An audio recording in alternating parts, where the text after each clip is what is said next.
cold wind scraped across the abandoned valley as a thin mist crawled along the ground like something alive. Arlen Reeves, a 28-year-old archaeological researcher with more stubbornness than luck, stood at the edge of the ruins of Karzun, a forbidden site whispered about in old desert folklore. He shouldn't have been there. No one should. But Arlen was desperate. His mentor, Professor Hale, had vanished 6 months ago after claiming he'd discovered a door not meant to be opened. No one believed him. Arlen did. And the only thing he found in the professor's tent before he vanished was a sketch of 7 enormous stone doors arranged in a circle. Now Arlen stood in the middle of that same circle. The massive gates, each carved with symbols older than any recorded civilization, towered above him like monoliths from another world. The air thrummed as if the stones themselves were breathing. Arlen reached for the first gate, its surface cold enough to burn.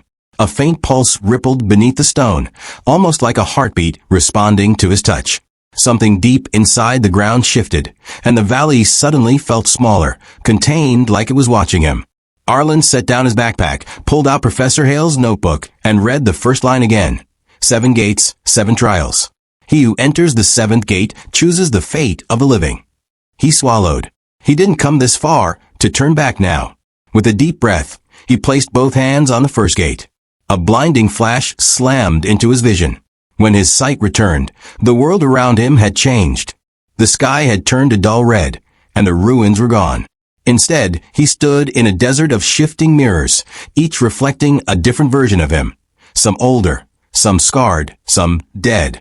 A voice echoed from everywhere and nowhere. Trial of truth. Arlen moved through the maze of mirrors, each one showing not his past or future, but his lies. Lies told to family, to colleagues, to himself. Every step brought him face to face with a truth he had buried. Shame carved into him like knives, but he pressed on. At the center stood a single mirror, taller than the rest. It showed him as he was now, but the reflection had no eyes. Slowly, its mouth twisted into a smile before reaching out of the glass, grabbing Arlen by the throat. He choked, gasping, struggling to pry it off, but the more he fought, the tighter it squeezed. With fading breath, Arlen whispered the truth he had avoided for years. I left him to die. The grip loosened. The reflection stepped back, nodding once before dissolving into dust.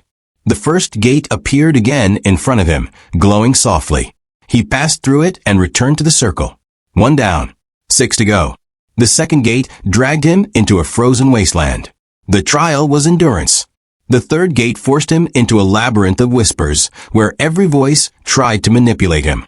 The fourth gate confronted him with illusions of people he loved, all begging him to stop. The fifth gate broke his strength, making him choose between saving illusions of friends or staying on his path. The sixth gate demanded sacrifice, his blood, his memories, his sanity. Each trial carved away pieces of him. Each gate felt heavier, darker, hungrier. But nothing compared to the seventh gate. When Arlen stood before it, the ground cracked beneath him like spiderweb fractures of the earth. Flames seeped from the cracks, glowing violet. The sky cut open in a spiral of black clouds. The gate itself wasn't stone, it was alive. A massive organic structure pulsing faintly, almost like the chest of a sleeping titan. Something ancient and malevolent stirred within. As he touched it, the world collapsed. He found himself in a pitch-black void where gravity meant nothing. A figure walked towards him, Professor Hale. Except not fully him. His body flickered like a corrupted recording. Half shadow, half human. Arlen, Hale whispered, you shouldn't have come. Arlen's chest tightened. I came to save you. Hale shook his head. I was never meant to be saved.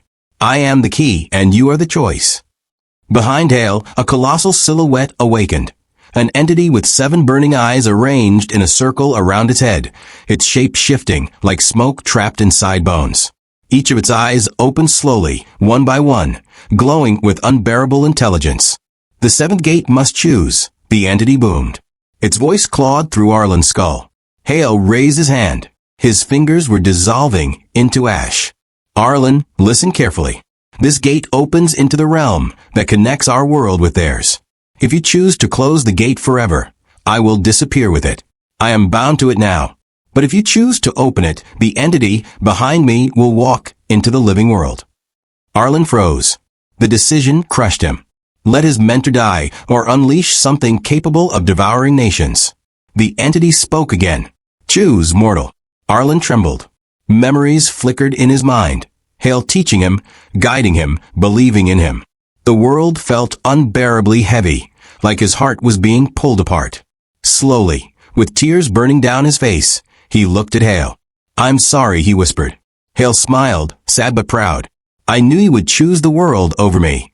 Arlen lifted his hand toward the gate. The symbols glowed, then dimmed. The massive organic gate began to rot, collapsing inward like a dying beast. The entity roared, its 7 eyes blinking out one by one as the reality around them shook violently. The void twisted, shrieked, then shattered into light. When Arlen opened his eyes again, he was lying in the valley, alone. All 7 gates were gone. Only a circle of scorched ground remained. The sky was quiet, the wind gentle. But Arlen felt hollow, carrying the weight of what he had done. Hale was gone. The entity sealed. The world safe. As he walked away from the ruins, a faint whisper drifted on the wind, soft, familiar, comforting. Thank you, Arlen. He didn't look back. Some gates were never meant to be opened. Some choices were never meant to be easy. And some sacrifices never forgotten.